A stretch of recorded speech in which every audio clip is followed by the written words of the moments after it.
Hey guys, Fusebox here, and I stopped everything I was doing because I started looking at another interesting champ that I got during this fusion event, and man, he's gonna be amazing. Now this is a pre-guide; it's an early guide because he's not maxed out.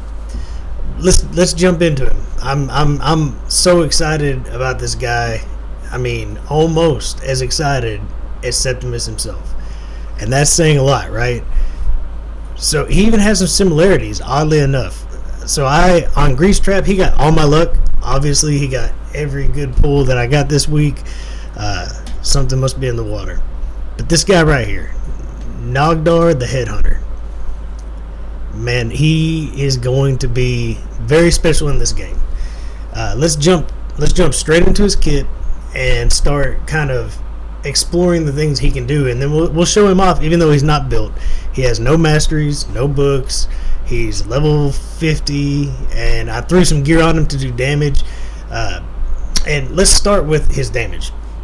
This guy is in the top 15% of all heroes in this game on damage. He is a godlike on his A1 and his A2. He's definitely a heavy hitter, and he's an attack-based champion. Let's just start with his A1. So, much like Septimus, he attacks one enemy. It does heal him for 10% of his max HP. It grants an extra turn if it kills an enemy. So he could easily do like Septimus and come in and just rack his way through an entire lineup of enemies. It's going to be good in Arena. It's going to be good in all content. It's going to play out pretty well. So this is already a great look. I mean, 40% extra damage if you book him. Like, I can't wait to see how hard this ends up hitting. So that's simple. We know it's good. The numbers already show it to be one of the top attacks in the game. But then he has an attacks all enemy. And this comes with a scary setup. After attacking, this champion sacrifices half of his HP. And then he places a couple of continuous heal buffs on himself to, I guess, make up for that. And this can kill him. This damage is based on attack and HP. We'll have to see how much of each. But at first, I thought let's look at his next move, and I'll explain what I was thinking, and then I learned a little differently. So don't fret on the fact that he can kill himself yet. We'll get to that in a minute. He sacrifices HP equal to 50% of his max health power. So if he's got 30,000 max HP, he'll sacrifice 15,000 of his HP. Then he will take that and equalize his health power levels with the target enemy. So you're going to want to go into Arena and pick a miscreated monster, somebody with a ton of HP, and he's going to, if he, let's say that this moves on a pretty long cooldown, you can get it down to 5.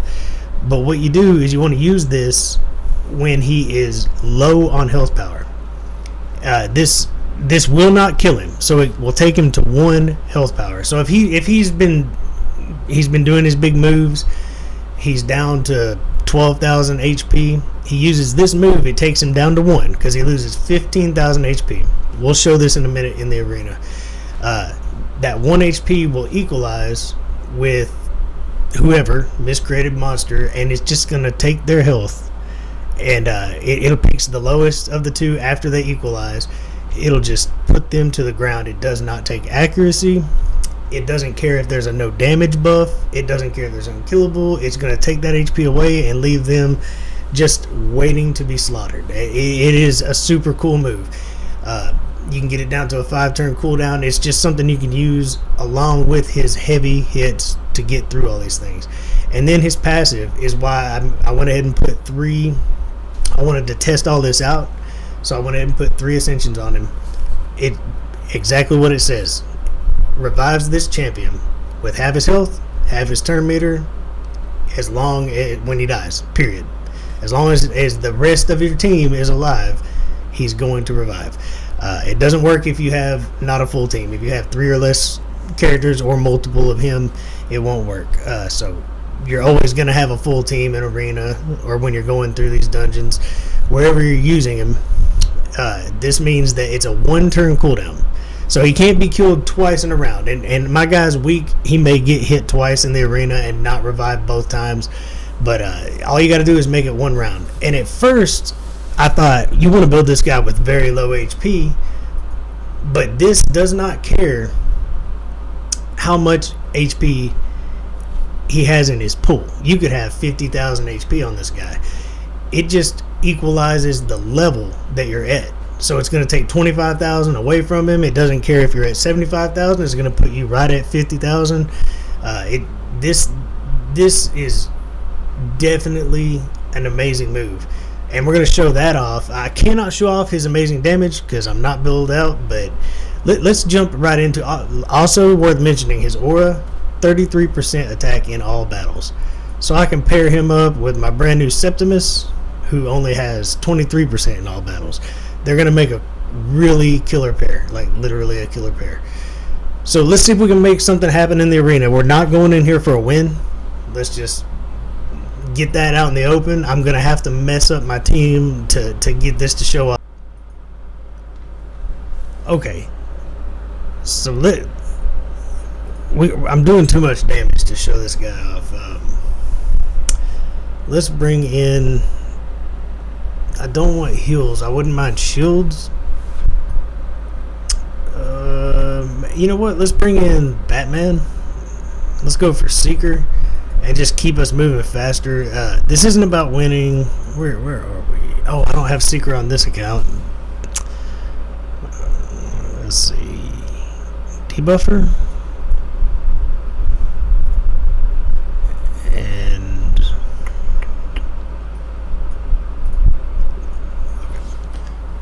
Okay, so we're going to take in not a winning team. I just want to go first and show what this guy can do. I'm not planning on beating this. I'm just planning on showing him off. What we want to keep in mind is if he were geared maxed masteries, he would be doing god tier damage in here. But what we're going to do is play this out as if we had him ready. We're going to do our debuffing. It only hit 2 of them. Let's just give everybody a counterattack. Alright. So what we could do, if we had actually hit them well, he could A1 right through them, just like Septimus does. Now, this move is going to be more effective when our HP is lower. So what we want to do is lower our own HP with his massive AoE attack. It's not going to do massive damage because I'm level 50, I'm not ascended, I have no masteries, but we're going to use it and we're going to put our damage down to 50%. Now what we want to do is try to get back around to him. So let's just hopefully we won't need our revive. Let's speed up.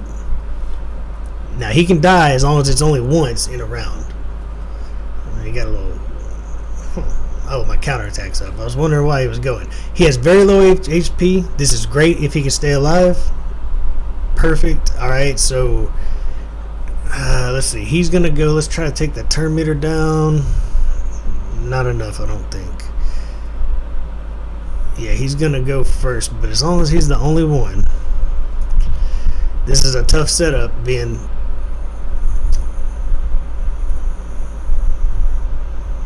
Okay, so we're going to lose 50% of our max HP. It's going to take us almost to 1. So we just want to find somebody to pick on. We're going to go after the Frost King, right? This takes no accuracy. It doesn't care if he has a block damage buff up. Watch what this does to my HP and then to his. There we go. He's just waiting to die.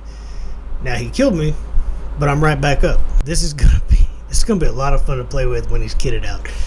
Now when I first made him, when I first built this or started looking at him and reading his kit, I thought he needs very little HP, but you can build him with as much as you want, and then that move could be used when he is getting near low HP. Anywhere near 50%, he can use that move to just take everything down.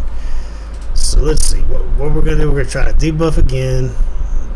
We actually got it that time. We'll just put up counterattack for whatever reason. So we don't want to use it at full. What he'll do if you use it now is he will take somebody to 50% health, 100%. He'll lose half of his. He'll even them out, and then after they equalize, he'll just bring them down to his level. So what we're gonna do is let him. It's not a bad hit at level 50 with no gear, but that hit would be amazing. And then if it didn't kill somebody, we're about to get to see that move again. So our target would be high HP, and then we'll get out of here after this. This guy looks like he's the healthiest of the bunch, so we're gonna leave him full health power. Boost our turn meter so we get there. We go. So now we're gonna clearly empty out. Let's put this on 1. Our health power is fixing to go all the way down. It's gonna equalize with a full HP bar, and then it's gonna bring him to my level. I mean, he's waiting to die. So we're not worried about him anymore. Now this team could drag me out a little bit. Still, the Drakes could start healing and reviving, and again, I would still have other people benefiting him. This would not be my team. So let's not drag this out. Let's get out of here. That move is not just useful in arena. That move works on everything but bosses. You can't take the clan boss down to 1, but in the clan boss, without a doubt, he's going to absolutely wreck that show. Like, I wouldn't be throwing him in on a regular team, though he would work on a regular team, because the benefit of having him on there would simply be when the clan boss kills him, he brings himself back. You don't have to have a reviver. He'll just bring himself back and try to get back in the fight. That would be a case where you may actually want high HP. Now, in an unkillable team, you don't have to worry about your HP at all. It's really just about him doing that massive damage with War Master procs and actually taking the slam. The whole idea is, on clan boss, this guy could go in with 1 Roshkard the Tower. Roshkard will put up block damage on the team for 2 turns, and then front and center would be Nogdar the Headhunter. He'll take the slam, and if it kills him, that's absolutely fine. He'll just pop back up, and then you'll go 2 more rounds with block damage. Nogdar will take the slam, and again, rinse and repeat. Doesn't care if he dies, or he'll keep on going and doing massive damage. What this does is makes a very easier. I'm actually speaking about an unkillable team I have on Fusebox account. So that would free me up from needing somebody who clears the stun, a cleanser, or somebody that blocks debuffs and kind of keeps me going on that stun. He could just take it, and he doesn't care if he gets stunned. He doesn't care if he dies. He would just be my stun target permanently while I'm not under the full team unkillable or the full team block damage. So really, him and Roshkard are an unkillable team. As long as you speed tune that team, that's it. That's all you need. If I did that on my team, my tank is actually Skull Crusher. So he has to put up unkillable in his counterattack, but then he has to eat the stun, and then 1 slot is actually taken up instead of a Great Poisoner or somebody. I have to have a cleanser or a block buff so that stun doesn't throw my tune off. Nogdar wouldn't care. He would just eat the stun whether it killed him or not. And again, a 1-turn cooldown means, every 3 turns he could take it and die again. He's definitely one of the coolest champs. Like, I really get excited when things change up and you find somebody that can move in different directions from the norm. And Nogdar is definitely one that can do it. Taking him into content, he's not going to impress us with numbers. I've already run this with him once. I put him right in the lead because he has a better attack aura than Septimus. I've got my shields in here. Who knows how many times he's going to die, but I've got a reviver if he gets killed twice in a round. So we'll just kind of watch this play through. We'll slow it down just for a minute. This is at 550. Let's see what kind of damage he actually does. He's not going to end up with a ton of damage. He just swapped HP with somebody. The AI should wait to do that until he's used his A2, in my opinion, because that'll bring his HP down by 50%, and then he can use that move and drop the rest of the way to 1. And those continuous heals would already be on him. to bring him back up as soon as he used that move. But it's every 7 turns or 5 turns if you have the cooldown. So it's not going to affect us much. What kind of damage are we getting out of this guy? It really doesn't matter. He doesn't have all his gear on. But look, 15,000 a pop at 550 without gear or masteries. He's going to be the real deal, guys. The real deal. And let's speed this up because the boss fights, there's nothing to see here. We'll just talk about him while we're going through this. But he is absolutely, the numbers are already out. Thank you again, Hell Hades, with the amazing work. But yeah, he's absolutely a top tier damage dealer. And initially, again, I thought he was going to work best if you kept his HP down low. It just sounded like the lower the HP, but it's not the number of HP, it's the level of HP. And he has in his kit built into it a way to drop that by 50% in 2 different moves, and doesn't care if he dies. I actually haven't even been watching. I'm sure he's died by now. He just pops right back up. And Septimus doesn't mind if he dies because Steel Girdle's here just for that reason. So this is going to drag out, but we'll just let it play through. The only, like, he's the wrong affinity for dragon, and on Fire Knight, if you haven't built out like Septimus, he'd be useful in wave clear and probably do good damage on the boss. He doesn't have any multi-hitters, so I can't see him being like needed badly in Fire Knight, but at least he's a neutral affinity. I'm curious. Now think about, give this guy high HP,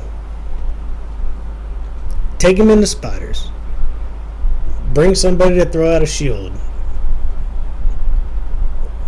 Well, you would want low HP and low enough to actually be the tank, but letting him be the tank with as much protection as you can get out of your team would mean he's just a permanent punching bag. As long as he doesn't die twice in a round, he could stand there and soak up all those poisons until his turn comes back around, die, instantly revive himself, hopefully somebody shields him during that time, and then soak up all those hits again. All the poisons would load up on him, and then when his turn comes around, his cooldown resets, he pops right back up, ready to go again. He's like a permanent punching bag if you build him right. So even in Spiders 20, as long as you don't bring a red affinity to become the target, this guy can tank up the entire fight while you're putting out HP burns, whatever it is you have or you're doing. And I surely will try to test that out at some point. I'll tell you what, I doubt he's ready for that, but we'll just throw him in here and try it. Alright, so the whole point in this team, he's my tank, so we're going to make Nogdar the tank. And we're going to swap out a better, is it a better? Nope, okay. Royal Guard hasn't beat in dungeons. Really don't think this is going to work, but we're sure enough going to try it. Spiders 20 with an unbuilt legendary. Wait till he gets books. Man, so much damage he gets. So he wouldn't just be our tank. If this was going the way it should go, he would actually be doing damage as well. We'll see how it plays out. Right now, all we need him to do is survive 1 round.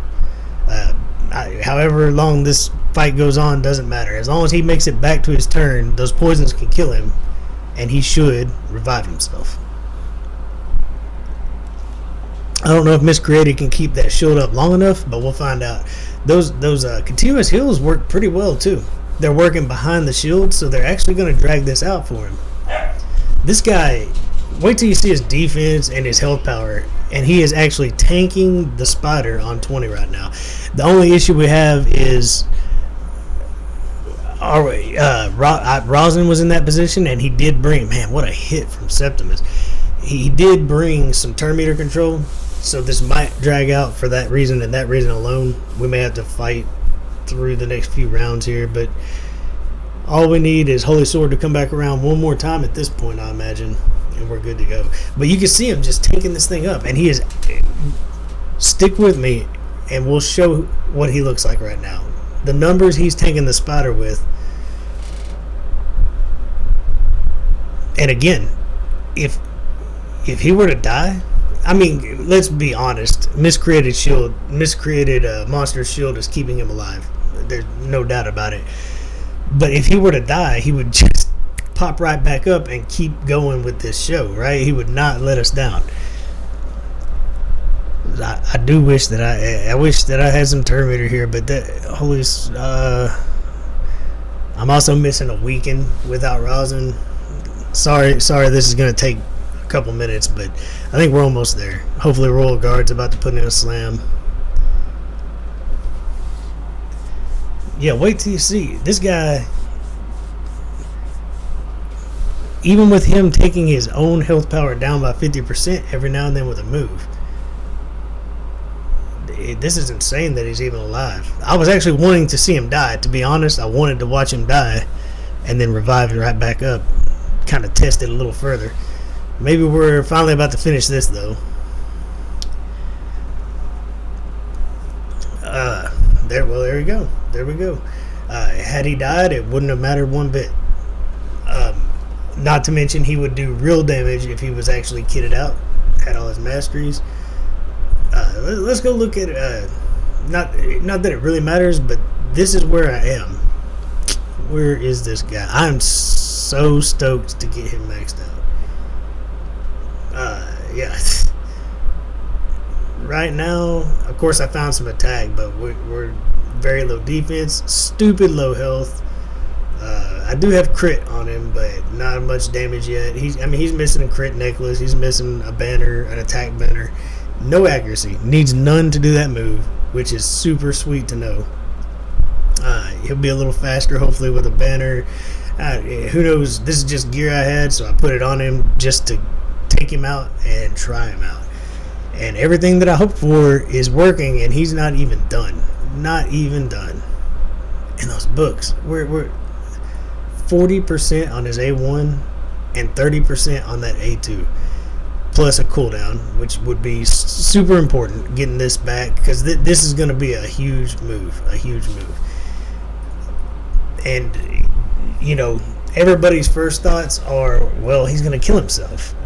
It's okay. It's okay. Let the guy die. He's going to be just fine. One of my biggest issues is I can't push him real hard right now because he's Spirit Affinity. And it just so happens that, for one, I just pushed Septimus. I got him 2 days ago. I used a bunch of my potions. Then, wouldn't you know, the second pick I took up beside Septimus was Iron Brago, also green. Now I've got this guy. He's green. And it just so happens, let's just talk about it real quick, this nasty fusion. It's green. You got to get all these guys. Okay, we've been in this long enough for me to tell you how I feel about it now. Is it easier this way? Not really. Having 4 of the same guy. Now, for some people, it will be easier because they may pull 1 or 2 copies of him while they're pulling things out of shards. So it could be easier this way. On Fusebox, I earned 1 of them through the summoning event, so that makes it a little bit easier. But other than that, I'm playing this free to play all the way through my accounts, and I'm going to have to earn these guys. Now, that's all good and well. You're going to have to make 4 characters to fuse anybody. But 4 of the same means that if I fail, I'm stuck with 4 Falcon Hearts. Not what I want. Like, if I get 3 of them made, and in the end I can't finish doing the ascension on my last one, or I don't make him in time, I'm stuck with 4 of these guys. I'm stuck with 550 books, basically, or probably better off to use them as 5-star chickens. He's an alright champion. He's got some he's actually a pretty useful champion. I've got better, I believe, for clan boss, but everything he does is really, really swell for clan boss. But I don't want 4 of them. Like, if you want to do 4 rares to make all the same to make each epic, that's fine. But some people, their only reward is going to be the epics that they actually can make. And getting 4 Falcon Hearts is going to just piss me off, to be honest. So I've already started this event. I want Astroline. There's no doubt. I want this guy. 100% want this guy. But if I fail, my reward is just an army of Falcon Hearts. So there's that. And we're gonna end it. We're gonna end it on a positive note. We're gonna go back to what got me excited. Where's my man, the Headhunter? This guy right here is gonna be special, guys. He's gonna be special. Look, he needs a helping hand. It's strapped right there to his back. He is going to be a very special hero. He's gonna be. You see the similarities on his A1 to Septimus. He's got an A2, an absolute nuke. And then you saw that move, especially in arena, when you really want to focus one hero and take it down yourself, take that HP down. When he's near death, that move is amazing. And then if he dies, it's all good. And I promise you, he's going to be a part of a lot of clan boss teams. He's going to be able. He's actually going to make it easier to make some clan boss teams. It's easier to do this than to try to fit a Paragon as a tank, because Paragon doesn't always make himself unkillable. There are so many other ways to build unkillables, but this guy is going to be super fun to try out in one. So this account needs to get an unkillable clan boss team going. I'll have to see. All I need less ingredients. In my mind, he makes it easier. So I just have to figure out who I have, who I can build, and I can't wait to try him out. I can't wait to max him out. I've already tried him out. He's fun as can be, and I just can't see him ended up going wrong. All right, there he is. I wanted to touch on the new hero. I wanted to kind of talk about the sucky fusion event, because it's kind of like all or nothing, guys. If you're in it, go all in, because you don't want to get stuck with 4 Falcon Hearts. You really don't. So go all in, or it's either all or nothing. Honestly, hopefully they learn from this. I don't know. I don't like it. It may make it easier for some people. That is true, but it's gonna really, really get under some people's skin when they lose. All right, guys. Until next time, keep grinding and enjoy the grind.